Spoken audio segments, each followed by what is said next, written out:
Just because you have a security defect, you may be fixing a product defect on another end that's just as heinous or just as bad for the product. And so you have to play the balancing act, and it has to be give and take. Security has been and is often seen as kind of a black and white thing. It's either right or it's wrong, and it's either you're fixing it or you're not. And understanding that there's a business prerogative as well is kind of the key, right? So how do you factor the business prerogative in there as well, still getting the attention to fixing the security defects or the security vulnerabilities? Hey everyone, and thanks for listening to another episode of the Future of Data Security. Today I'm speaking with Kevin Kirkwood, CISO at Exabeam. Kevin, it's nice to have you on, and thank you so much for chatting with me today. Well, thanks, John. I appreciate the invite. Looking forward to the conversation. Absolutely. You guys are doing what I like to say, the Lord's work at Exabeam. Fantastic work. You're securing very serious organizations. You're dealing with massive volumes of data. Maybe to break the ice, I'm really curious about what attracted you to the company and what your main focus has been since you joined. Well, I think if I look back, I've been a CISO for probably longer than I want to care to admit, but I've been involved with Logarithm, Exabeam, and I look at what's happening in the space and think, so for a SIM company, table stakes for it are you have to have a decent NDR, you have to have UEBA, you have to have those elements in place so that you can understand the fluctuations of what normal looks like for an organization, and then be able to react to those things. So I've played with Splunk, I've played with half a dozen of the other ones that are out there, and really liked what I saw with Exabeam, with NewScale, the product. And the cool thing for me is I get to get my fingers on the product itself and have an impact in how it's used. And to me, that's the blessing, right? I can go in there, and if something's not working the way I want it to, or it's not working quickly enough or cleanly enough, I can make the requisite request for change to get to a point where we can actually drive a better product long term. And in your current role, obviously you're involved in the internal security. Are you also involved on the product side, and how much are you involved on that aspect as well of the delivery? So on the delivery side, probably 10%, right? Okay. So I'm literally the CISO. I run AppSec, application security. I run the GRC, governance, risk, and compliance. I run the SOC, Security Operations Center, and I run physical security around the globe for the organization. And we are truly an international organization. But again, fingers on keyboards, you're using the product. So if they're not listening to me, then something's wrong, because I am literally customer zero. We like to say that, well, my chief product officer likes to tell me that he's making me eat dog food. I'm pretty sure that I'm not eating dog food. I'm drinking either a fine champagne or a good bourbon. So I think we up the game in terms of what our product offering is with that. So Indeed. You guys have such a vast portfolio of clients all over the world. I'm curious because Exabeam is very innovative in its product development, has a high velocity. You said fingers on keyboards. Soon it'll be AI on keyboards. How do you guys balance, robust security measures all around the world with the need for business agility, continuous innovation that the market demands? Well, let's flip it a little bit, right? So you mentioned the AI word, so I want to get that piece of the puzzle talked Nasty word. Right. So I'm looking at this going, okay, so from an AI perspective, we are in what I consider to be an AI arms race, right? Who has the best AI? Is it the bad guys or is it the good guys? And I like to count myself on the good guy side. So I think we are upping the game, right? So as we're looking at this, what I want to be able to do is have a near instantaneous reaction. And we're not there yet, but we're going to get there, right? A near instantaneous reaction to a 0 day, right? if you have a 0-day event occurs, you'll know what the threat looks like. You'll know what the indicators of compromise are, the TTPs are, and you should be able to build a rule on the fly, or have the AI piece of this build a rule on the fly that basically says, here's the new one. Do you want to run this in your environment? And it'll start off being that give and take, right? So my security engineers, my security analysts will be focused on delivering the value of the potential risk limitation through that AI component. So AI should bring it to them first. They should make the decision. They should test it, validate it that it's not going to shut the business down, and then run it. So I think that kind of answers where you were going. But yeah, we're on the cutting edge of this, right? So UEBA to me is about defining what normal looks like. And the other side of it is living off the land attacks, take something that is normal, as an example, and tweaks it slightly so it does a different task or an additional set of tasks that can then expose your data, expose your people. And so that's the next piece of the puzzle, is how do you make sure that you're knowing down to the smallest increment, what that small level change is that a living off the land attack produces, so that you can actually detect it and stop it. I really concur with you that the velocity of attacks and thus response needs to be dramatically increased. I'm curious, especially in the world of SIEM and the world of centralizing logs and events, do you think that because it's important to have an instantaneous response, there'll be more efforts towards bringing that response and that intelligence towards the edge, perhaps also following Moore's law and another interesting word of the day, agentic AI and agentic AI capabilities on the edge? Yeah. Do you have any thoughts on that? And if there's any major trends or change that we could expect in the world of centralization versus decentralization of responses in cybersecurity? You're still going to have, no matter what you do, right? So you're talking about distributed environments versus a central collection function. And I think you're still going to need that central collection function, if nothing else, to capture the evidence of what happens out on the edge as you're driving new change, new elements associated with a new attack vector or a new threat, or a new thing that somebody inside of the company did that wasn't exactly right for the business. And I'm trying to kind of mince my words a little bit to employees do stumble a bit on occasion. But yes, you're still going to have that central collection agency. But you're right. You want to be able to push and have an agentic approach where the agent is basically looking at things and filtering it as you go, right? So I don't need to collect every bit of log that comes in, but I do need to collect enough of every log that I can get my fingers on, so that I can understand what happened, how it happened, and then be able to drive some sanity through that. So I'm of the opinion that it is a big data problem, absolutely. But do I need to collect every piece of that big data? The answer is probably no. And that's also how we're probably going to be at some point driving down the price of a product that has to collect all of this and process it in the cloud. There are many investors right now, especially in the SaaS space, that project that SaaS will evolve to a set of companies that are really verticalized agentic companies, and they possess highly specific and curated knowledge that is automated through these agents. Do you concur with that? And based on what we just said, also, are we seeing sort of a bimodal architecture emerging where there could be some agentic AI on the edge and agentic AI in the cloud or in a centralized manner that are collaborating at a very fast rate of speed to affect the cybersecurity defense? Any thoughts on that?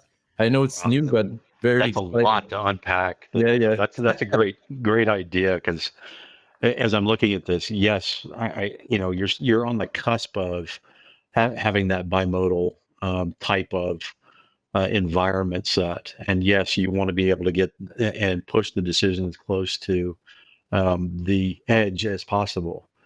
And the real question becomes around how do you manage the identity of this piece? I read a book one time called The Power of Pull. I don't remember the author, but it was a really good look at what is happening in the space, and it's starting to come to fruition, right? So, as a client, as a customer, what you do is you create your identity on your phone or whatever you have, and then you pull services to you.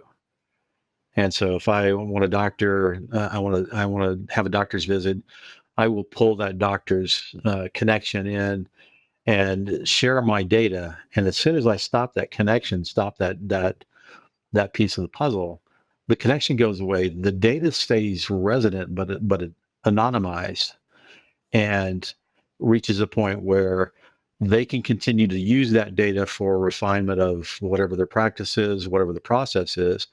But at the same time, my information is protected because I've severed that connection. They no longer have the rights to it. So that's like, the next wave of GDPR out there on the edge. GDPR, CCPA. Canada has their own laws that they're working through, and all of those elements play into this. So it's how do you live in that space? How do you live in that world? And like I said, we're on the edge of that. We're not there yet, but I'm looking forward to that day. Just to round out our exciting conversation on Gen AI, which I'm sure we could talk about all day, Probably. a couple quick topics. Shadow AI and employees using all kinds of system. Third-party risk was a big theme for the last 5 years. Now I like to say end-party risk. Any thoughts on that piece quickly? Yeah, no, you're spot on there again. As you're looking at this, employees are adopting AI at a rate, companies are adopting AI at a rate, and baking them into their products without probably kind of the due diligence I would like them to have at some level. Wow, I've got a Copilot. Yeah, I've got a blah, blah, blah. I can start breaking that Copilot within minutes of seeing it, right? So DeepSeek 1, R1, as an example, I got to play with it for a minute before we shut that connection off.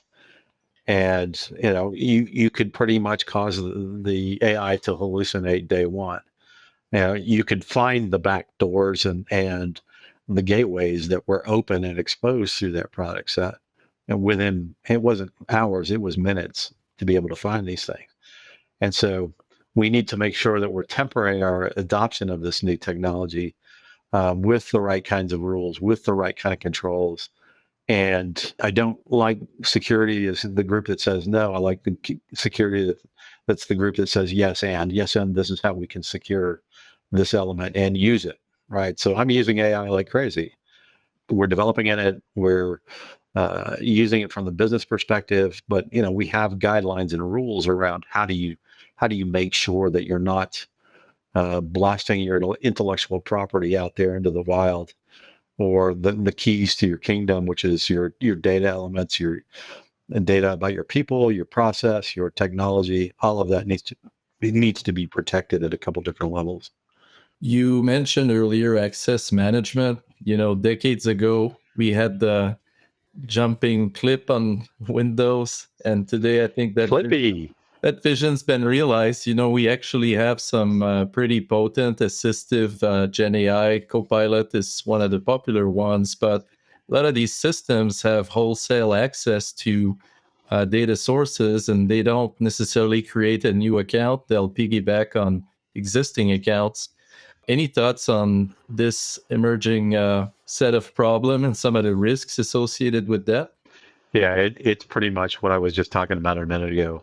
You have to control what you put into the assistant, or what you allow that assistant to have access to. And so, as an example, Microsoft, the evil empire, depending on who you're talking to, has a Copilot function built into your email. And the first iteration of it allowed them to share your complete contact list, all of the emails that you'd ever sent through that device, through that service. And to me, that's the big no-no, right? That's the scary beast that you want to make sure is shut down. And so the control in this case was to shut down that level of access until they put a couple more controls in place that gave you the right to stop using your data to be part of the training module, training for the LLM. And so once you got that shut off and you know that you were protected, you then can allow the use of that Copilot feature, that Copilot function, and it's a very useful tool set. So it's how do we get to that next layer of protection for me? I ran into another type of what I think is an emerging risk about 2 weeks ago, and I call it forced adoption because our company uses Google Workspace, and all of a sudden we woke up one day and Gemini was part of the emails, was recording calls, and I was like, wait a minute, did we opt in into this? Was the risk assessment done? But this sort of wholesale adoption of Gen AI, where we have so many companies now that must add these capabilities to be competitive, I think is causing a new risk. Have you seen that from your perspective, and any thoughts on how to mitigate this? Yeah, it's I have seen that. It's been interesting. You can, in some elements, turn off the connection to the AI piece, and whether that's through a series of connection points you make through your policies, you can turn it off in some at some levels. The question becomes, do you want to? And if you don't want to, how do you make sure that it's not out there and overexposing you at a couple different levels? My favorite story on that front was we use Google, but we also use most of the Microsoft platforms, right? So we got Microsoft Edge. And suddenly my Microsoft Edge on my Mac was telling me, oh, your company has authorized the use of this Copilot feature. Please jump in and flail around. It's like, wait. I'm pretty sure I'm the one that would have said yes or no to this. So I reached out to the IT group and they're like, oh no, we're not allowing that. But yeah, I was like, wait, when did I do that? Was I in a stupor at some point and I actually signed something off on this? But no. That's such a good story. Wait a minute. Am I not the guy that's going to prove that? Switching gears a little bit, because, we could geek out about what's happening, which I think is so major and it's going to change the world forever. But it's always ultimately about people. And so I'd like it if you can share your experience on how you're successfully managing your teams and balancing security implementation with these new innovations, ongoing business operations. Can you share some thoughts on that? Yeah, it's I'll relate another little story. I was at Logarithm and we had a new product called Axon. We were protecting the organization with LRSIM or LR7, depending on who you're talking to. And we decided, okay, so we're going to go to the software as a service, this new product called Axon. And so we lifted and shifted everything over. So all of our rules, all of our alarms, all of our alerts, everything that runs the organization, we shifted into this new environment. And we operated on that for the better part of a year and quite comfortable, competent, and believing that the tool itself was competent. And then we shifted gears again. We had the merger between Logarithm and Exabeam. And so once again, we decided we're going to deprecate the Axon product and move everything over to NewScale and a product called NewScale Analytics. And so again, lift and shift. So I've been in the company for almost 3 years, and in almost 3 years, we've done 3 different SIPs. And so we again lifted and shifted, lifted the rules out, lifted all of the things that we developed out, moved them onto the new platform, and suddenly we were seeing interesting alerts that we had not been seeing before. And so we were like, okay, so that's either a really good thing or a really bad thing. But turns out that the alerts were normal business functions for Microsoft. And so I could breathe a little easier. My hair didn't continue to turn gray and jump off my head. But we got to the point where we were seeing more in the new tool almost automatically. And so huge win for us all the way around. And then with the NewScale Analytics piece, and think of NewScale Analytics as that UEBA component that I was talking about at the beginning of this. It gives you that next level of analytic that helps you determine what normal looks like in your environment. And so, of course, they said, you should probably take a measured approach to turning on the rules. There's like 700 or 800 of them. I'm like, okay, that's not going to work for me. Let's fire all these rules off at the same time. And I created a little smoke for myself by doing that, but it was a lot of fun because we were able to go back through and see a broader reach inside of the product set and broader protection for the company in general. And so we were quite happy. And then, of course, I turned around and red teamed the new product. So we figured out ways to attack the organization and validated that the new platform was catching it the correct way and showing through what you see inside that space. So it's been an interesting ride. With respect to Exabeam, talking about a global product company with the software development lifecycle at its core, do you have a specific framework or structure for building, organizing, leading the cross-functional security team? And I ask because I think it'll be interesting to those that are concerned about security and product organizations versus perhaps other type of organizations. Any thoughts you can share on that? Yeah, inside of the AppSec space, I've been a big advocate for DevSecOps, right? So, or depending on who you're talking to, I like to say SecDevOps because I think security should come first, right? It starts with the architecture. As you're going through the architecture, you should be thinking about how do I mitigate risks that I know will pop based on what the architecture is going to present, and then building that in. I've also spearheaded Agile and the use of Agile throughout the life cycle. The teams that are on the ground just developing the software using Agile, I need to use the same stuff, same tools, same tool base. And for me, a lot of it was a language lesson, right? So a developer doesn't get the concept of, oh, this is a security vulnerability. Well, a security vulnerability to them means it hasn't broken anything yet. So I'm not worried about fixing it as a first step. I'm worried about, does my feature work? And so we changed the paradigm by changing the language that we use. So it's no longer a security vulnerability; it's a security defect, and so it creates a gap. And so knowing that gap is there, knowing that gap is going to cause a problem, is something that we can highlight and show them actually, which is the fun part of the job, right? You show them how you broke the product or can break the product through this security defect, and they pay more attention very quickly. So part of it is changing the paradigm of how a developer looks at a product set and the defects that are coming through that are security related.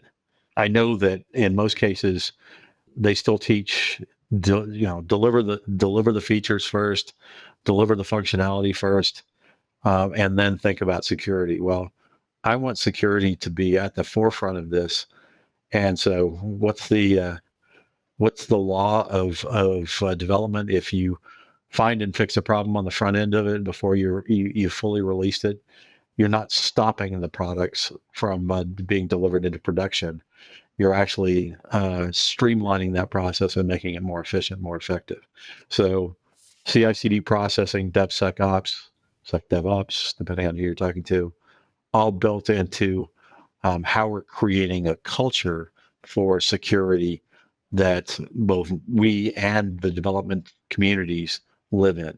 What's the best way to achieve that linkage between the security team and the application development? Do you have representatives from your team embedded or acting as a bridge? How's that best structured? It really is that kind of thought, right? I've got folks that are aligned to each one of the product sets, and their job is to chase the vulnerabilities, chase the defects that they're seeing, and bringing them to the attention and to the close. Of course, you have to trade off, right? It's not a one for one. Just because you have a security defect, you may be fixing a product defect on another end that's just as heinous or just as bad for the product. And so you have to play the balancing act and it has to be give and take. Security has been and is often seen as kind of a black and white thing. It's either right or it's wrong, and it's either you're fixing it or you're not. And understanding that there's a business prerogative as well is kind of the key, right? So how do you factor the business prerogative in there as well, still getting the attention to fixing the security defects or the security vulnerabilities? Talking about predictions for 2025, if you were to name maybe one or two critical priorities or changes that organizations need to make in their security approach this year, what would these be? Well, I think, frankly, that bad actors have less controls in place, which means they can move faster than a traditional security company. And so, what we need to do is be able to break down that barrier to moving quickly on that traditional security company, knowing that we're probably going to break some stuff. But I would rather break something than have my data exposed, right? My people are key and critical. I want to make sure that their data doesn't get exposed. My clients are just as key and critical. I want to make sure that their data doesn't get exposed. And so fundamentally, the thing that worries me on the AI front is literally that ability to script kiddie your way into delivering malware, delivering bad actions inside of a system, just because the AI piece of it is something that bad actors are definitely using and definitely corrupting other models and using. We need to be able to. It's almost like the demons versus the paladins, and in the real world, you want the paladins on our side moving very quickly and efficiently to block the demons on the other side. So sorry for that science fantasy Yeah, you must description. Are you a video game aficionado or?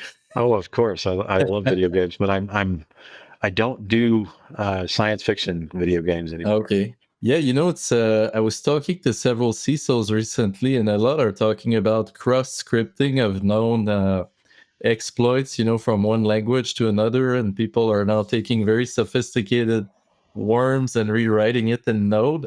But all of that is done with Gen AI, because previously no one would bother to do all that work. But now the cost has gone down so much, all these bright ideas are coming back and being executed.